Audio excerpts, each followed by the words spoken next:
사도신경으로 신앙 고백하심으로 7월 31일 금요일 새벽 기도회를 시작하겠습니다. 전능하사 천지를 만드신 하나님 아버지를 내가 믿사오며 그 외아들 우리 주 예수 그리스도를 믿사오니 이는 성령으로 잉태하사 동정녀 마리아에게 나시고 본디오 빌라도에게 고난을 받으사 십자가에 못 박혀 죽으시고 장사한 지 사흘 만에 죽은 자 가운데서 다시 살아나시며 하늘에 오르사 전능하신 하나님 우편에 앉아 계시다가 저리로서 산자와 죽은 자를 심판하러 오시리라. 성령을 믿사오며 거룩한 공예와 성도가 서로 교통하는 것과 죄를 사하여 주시는 것과 몸이 다시 사는 것과 영원히 사는 것을 믿사옵나이다. 아멘. 다 같이 찬송가 393장 오 신실하신 주 찬송하겠습니다. 찬송가 393장입니다. 오 신실하신 주 내 아버지여 늘 함께 계시니 두려움 없네. 그 사랑 편찮고 날 지키시며 어제나 오늘이 한결같네. 오 신실하신 주 오 신실하신 주 날마다 자비를 베푸시며 일용할 모든 것 내려주시니 오 신실하신 주 나의 구주 봄철과 또 여름 가을과 겨울 해와 달 별들도 다 주의 것 만물이 주 영광 드러내도다. 신실한 주 사랑 나타내네. 오 신실하신 주 오 신실하신 주 날마다 자비를 베푸시며 일용할 모든 것 내려주시니 오 신실하신 주 나의 구주 내 죄를 사하여 아니하시고 주 친히 오셔서 인도하네.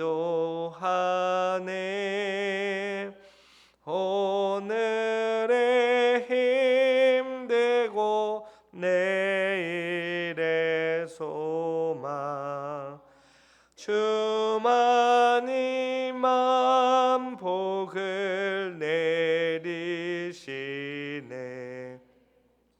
오 신실하신 주 오 신실하신 주 날마다 자비를 베푸시며 일용할 모든 것 내려주시니 오 신실한 살아계신 주 나의 구주. 기도하겠습니다. 사랑과 내가 많으신 하나님 아버지 감사합니다. 우리를 깨워주셔서 또 새벽부터 부르시고 주님의 그 신실하심을 온전히 찬양케 하시니 참으로 감사합니다. 우리가 하나님 앞에 나아가 수 있는 것, 하나님께 우리의 모든 것을 드릴 수 있는 것, 우리에게 있는 것이 아니요 우리로부터 시작된 것이 아니요 하나님께서 친히 자기 자신을 계시하시고 또 우리에게 찾아와 약속하시며 그 약속을 이루시는, 변함없이 이루시는 하나님께 있음을 높여 고백합니다.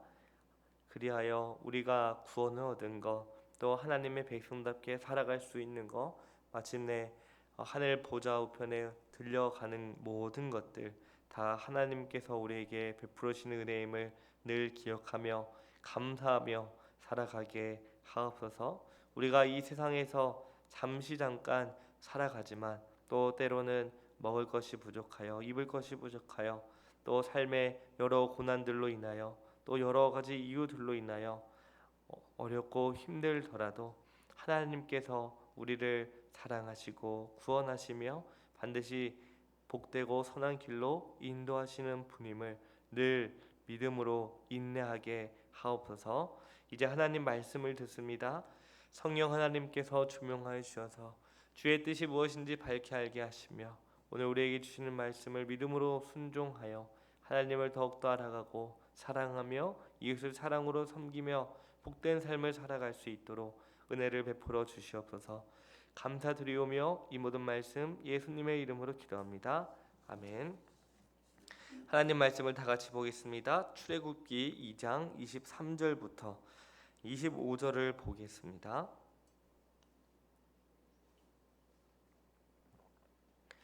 출애굽기 2장 23절부터 25절 말씀 제가 봉독하겠습니다. 출애굽기 2장 23절부터 25절입니다. 여러 해 후에 애굽 왕은 죽었고 이스라엘 자손은 고된 노동으로 말미암아 탄식하며 부르짖으니 그 고된 노동으로 말미암아 부르짖는 소리가 하나님께 상달된지라. 하나님이 그들의 고통 소리를 들으시고 하나님이 아브라함과 이삭과 야곱에게 세운 그의 언약을 기억하사 하나님이 이스라엘 자손을 돌보셨고 하나님이 그들을 기억하셨더라. 아멘. 우리가 잘 알고 있는 출애굽기는 야곱과 함께 애굽으로 내려간 아들들의 이름을 다시 소개하면서 시작합니다. 이는 출애굽기의 이야기가 창세기에서 시작된 하나님의 구원 역사를 계속 이어가고 있음을 보여주죠. 하나님께서는 오래전에 아브라함에게 그의 자손을 큰 민족으로 이루시겠다고 약속하셨습니다. 또한 아브라함의 자손이 다른 나라에서 나그네로 살며 고통을 겪겠지만 하나님께서 그들을 그곳에서 이끌어내실 것도 미리 말씀하셨죠. 그러므로 이 출애굽기는 하나님께서 아브라함과 이삭과 야곱에게 세우신 언약을 잊지 않으시고 그 약속을 역사 속에서 친히 이루어 가시는 이야기입니다. 그런데 출애굽기 2장이 오늘 본문이 2장인데요. 2장이 끝나갈 때까지도 이스라엘의 백성의 형편은 실제로 나아지지 않는 것처럼 보였습니다. 바로는 여전히 그들을 억압하고 있었고 또 모세는 애굽을 떠나 미디안에서 살고 있었기 때문이죠. 그러니까 이 출애굽기 1장과 2장을 보면은 겉으로 보기에는 하나님께서 아무 일도 하지 않으시는 것처럼 보인다라는 것이죠. 그런데 오늘 본문은요, 보이지 않는 곳에서도 하나님께서 자기 백성을 잊지 않으시고 그들과 언약한, 그들의 자손과 약속한 것을 반드시 이루시는 하나님임을 보여줍니다. 출애굽기 이제 1장으로 조금 더 자세히 들어가면 출애굽기 1장 7절은 이스라엘 자손이 생육하고 불어나 번성하고 매우 강하여 온 땅에 가득하게 되었다라고 말합니다. 이것은 단순히 이스라엘 백성의 수가 늘어난 사실만을 말하는 것이 아닙니다. 하나님께서 아브라함과 이삭과 야곱에게 주신 그 자손의 약속을 이루어가고 계신다라는 것을 보여주죠. 처음 애굽에 내려간 야곱의 가족은 70명이었습니다. 그러나 하나님께서는 약속대로 그들을 아주 큰 백성으로 이루셨죠. 출애굽기 1장 7절에 사용된 이 생육하고 번성하고 온 땅에 가득하게 되었다라는 표현은 창세기에 기록된 창조 명령, 그리고 이 창조 명령과 하나님이 인간에게 주신 복을 우리로 하여금 떠올리게 합니다. 그러니까 이스라엘의 번성은 우연히 어쩌다가 일어난 일이 아니라 하나님께서 족장들에게 주신 약속을 이루고 계신다라는 증거를 보여줍니다. 그러나 이스라엘 백성이 많아지자 요셉을 알지 못하는 새 왕이 일어났습니다. 그는 이스라엘 백성을 두려워하여 그들에게 무거운 짐을 주고 고된 노동을 시켰습니다. 그것으로도 그들의 수가 줄어들지 않자 마침내 히브리 남자 아이들을 죽이라는 잔혹한 명령까지 내리죠. 바로는 이스라엘 백성의 번성을 막고 또 막으려고 했습니다. 그런데 결과적으로 어떻게 됐습니까? 그의 억압은 실패했나요? 성공했나요? 실패하게 되죠. 바로의 억압은 하나님께서 이루어 가시는 약속을 거스르는 일이었기 때문에 바로가 아무리 이스라엘 백성들을 학대하고 죽이고 할지라도 그들의 번성은 막을 수 없었습니다.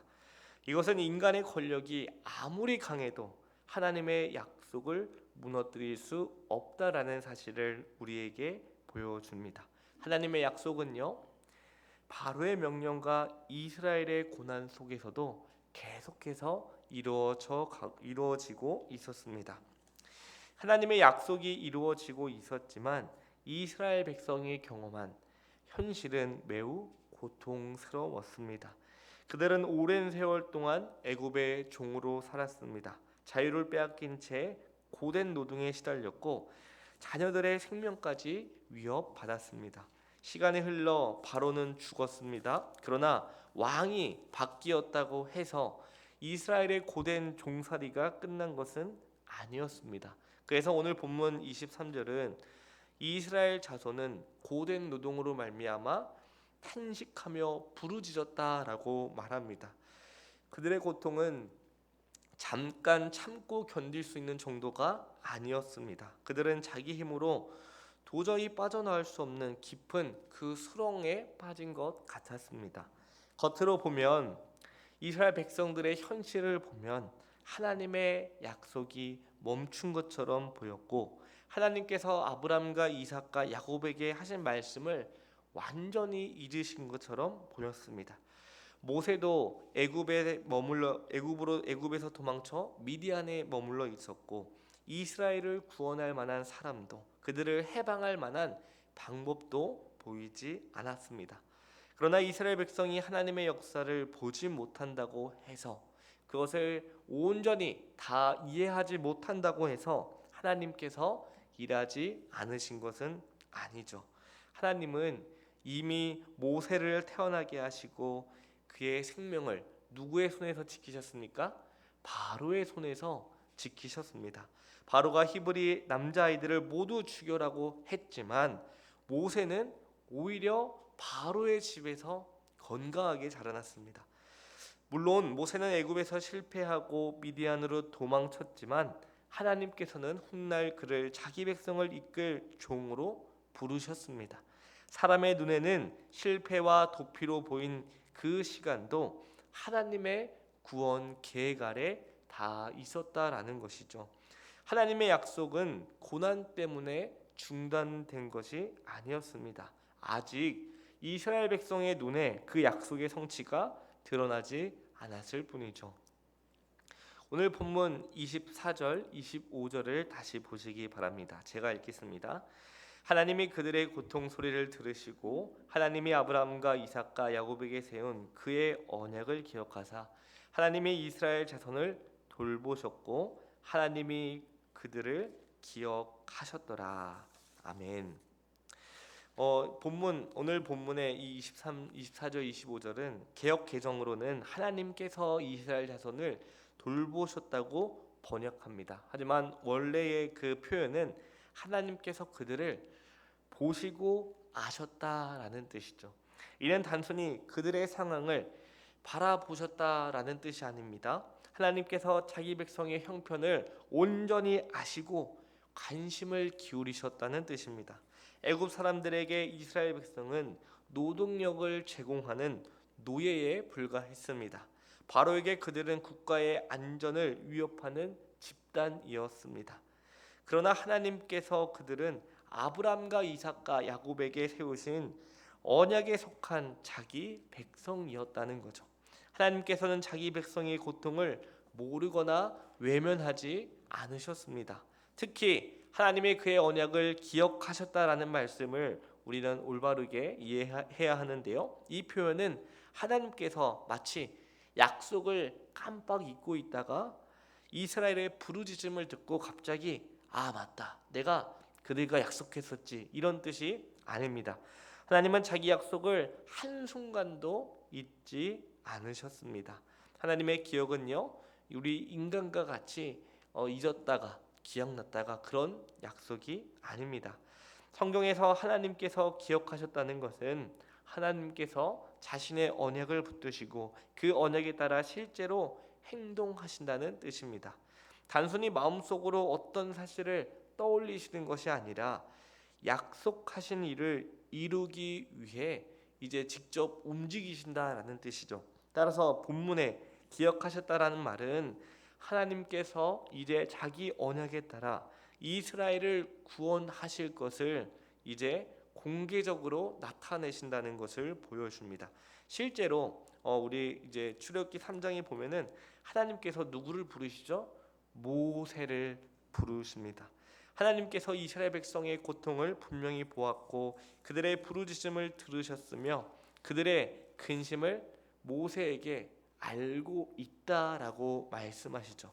그리고 그들을 애굽에서 건져내어 약속의 땅으로 인도하시겠다고 이제 본격적으로 내가 이제 움직이고 구원하겠다라고 모세를 부르신 것입니다. 하나님께서 모세를 부르신 것은 언약을 기억하신 하나님께서 구원의 일을 본격적으로 드러내는 장면입니다. 우리가 기억해야 될 것은 구원의 주체, 이스라엘을 구원하신 분은 모세가 아니라 하나님이라는 것이죠. 모세는 하나님께서 사용하신 종입니다. 하나님께서는 모세를 보내어 자기 백성을 구원하시고 자신이 세우신 종을 통하여 약속하신 일을 이루십니다. 오늘 본문을 우리가 들을 때 단순히 우리가 힘들 때 기도하면 하나님께서 우리의 문제를 해결해 주신다, 이렇게만 이해를 해서는 안 됩니다. 물론 우리는 어렵고 힘들 때 하나님 앞에 나와 하나님께 간절히 아뢰어야 합니다. 우리의 형편을 주님께, 우리의 마음을 주님께 간절히 아뢰어야 하죠. 말씀드려야 되죠. 하지만 하나님께 그럴 때 우리의 백성, 우리의 기도를 들으십니다. 그러나 오늘 본문은 우리가 기도하면 우리가 원하는 때에 원하는 방식으로 문제가 해결된다라고 말하지 않습니다. 이스라엘 백성은 무려 400년이라는 아주 긴 세월 동안 고난을 겪었습니다. 그들이 부르짖은 뒤에도 이 출애굽, 하나님의 놀라운 구원 역사가 즉시 이루어진 것은 아니죠. 모세가 부름을 받고 바로에게 나아가며 10가지 재앙을 거쳐 이스라엘 백성이 애굽을 떠나기까지는 하나님이 계획하신, 하나님이 정하신 어느 일정한 과정이 있었다라는 것입니다. 그러므로 오늘 본문은 우리가 지금 겪고 있는 그 고난이 즉시 끝날 것이라고 말하지 않습니다. 중요한 것은 우리가 어떤 고난 가운데서도 어떤 형편 가운데서도 하나님께서 자기 백성을 잊지 않으시며 자기 언약에 신실하신 하나님이라는 것을 보여준다는 겁니다. 물론 사람은 너무 어려우면, 너무 힘들면 주변이 보이지 않고 자기 자신만 보입니다. 그래서 하나님이 나를 과연 사랑하시는가? 내가 도대체 하나님 앞에서 어떤 죄를 지었기 때문에 이런 극심한 고난 가운데 살아가는가? 혹은 하나님께서 나를 잊으신 것은 아닌가라고 생각할 수 있습니다. 또 내가 사랑하는 가족을 위해, 사랑하는 친척들을 위해 이렇게 오랜 시간 기도를 해도 상황이 달라지지 않을 때도 있습니다.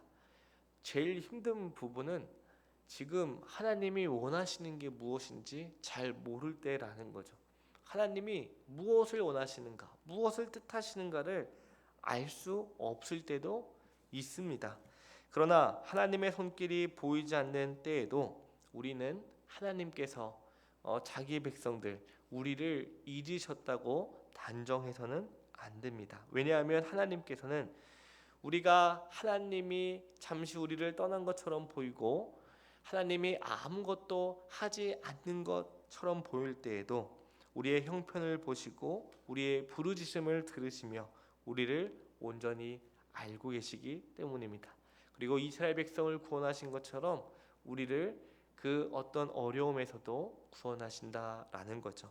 따라서 하나님은 언제나 변함없이 신실하신 하나님을 기억하고 오늘 우리에게 주신 약속의 말씀을 붙들며 믿음으로 인내하며 나아가기를 바랍니다. 네, 기도하겠습니다. 하나님 아버지 감사합니다. 오늘 말씀을 통해서 하나님께서는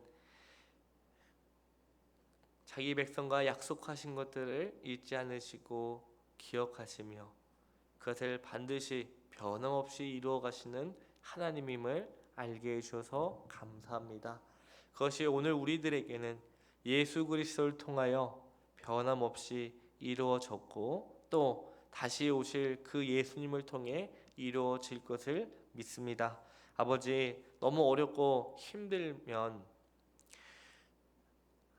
세상 주변의 것들이 아무것도 보이지 않고 오로지 나만 왜 이렇게 힘들까? 나만 왜 이렇게 어려울까? 도대체 하나님은 지금 무엇을 하고 계실까? 혹시나 하나님 나를 잊으신 건 아닐까라는 생각이 들 수 있습니다. 그러나 하나님께서는 택하신 자기 백성을 잊지 않으시고 언제나 함께 하시며 반드시 복되고 선한 길로 인도해 가시는 구원의 하나님, 신실하신 하나님임을 기억하게 하옵소서. 이제 주님 앞에 나아갑니다. 우리의 모든 형편을 아시는 하나님 아버지, 우리의 모든 것을 주님께 맡겨오니 시의적절하게 부족함 없이 채워주시고 무엇보다 하나님이 나와 함께 하시고 하나님이 나를 복되고 선한 길로 인도하시는 신실하신 하나님임을 믿음으로 나아가는 우리 모두 되게 하옵소서. 감사드리며 예수님의 이름으로 기도합니다. 아멘. 하늘에 계신 우리 아버지여, 이름이 거룩히 여김을 받으시오며 나라의 임하옵시며 뜻이 하늘에서 이룬 것 같이 땅에서도 이루어지이다.